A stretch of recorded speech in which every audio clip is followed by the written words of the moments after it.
When I spoke with President-elect Donald Trump, he said that his mass deportation plan was his top priority. He wants to deport everyone who is here illegally. Do you support that plan to deport everyone who is here illegally? Well, I think there are certainly there are categories, people who have committed crimes.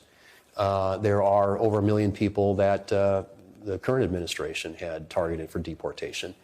And so I think that we have to take seriously the fact that there are a lot of people in this country today, over 10 million, who've come in just in the last 4 years under this administration's policies, many of whom are not here for good reasons. I mean, we know we've apprehended almost 300 people at the southern border. They're on the terrorist watch list.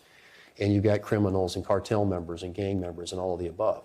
So I think that as we think about what those next steps are, the first thing is securing that border and making sure that we change the incentive structure so people are incentivized to come here illegally, which they have been for the past 4 years, and that we do everything to ensure that the border personnel, the ICE agents and border agents have the resources that they need to do their job. Now, some of that means physical barriers, some of it means technological barriers, et cetera, and those are all going to require resources, and then some is going to require deportation of certain people who are here illegally.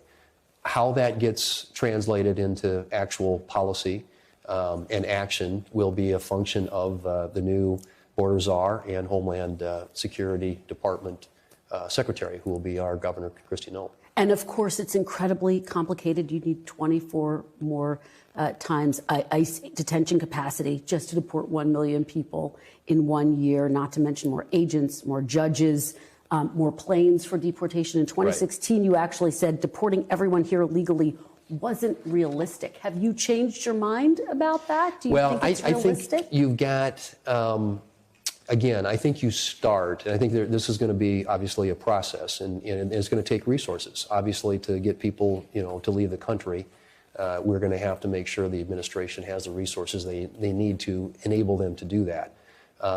Is it realistic to deport everybody?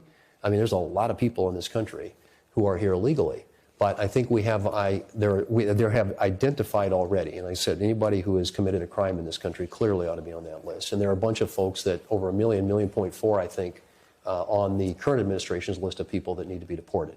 So start with that, and then we'll go from there and figure it out. But I think that the administration, when they take office, these are decisions obviously they're going to have to make. And we want to work with them to ensure that we have a safe and secure southern border where people don't have the incentive structure they have today, which is essentially come to this country and we will wave you in. People have to understand that we are a nation of immigrants, but we are first and foremost a nation of laws, and you got to follow the law. Thanks for watching. Stay updated about breaking news and top stories on the NBC News app or follow us on social media.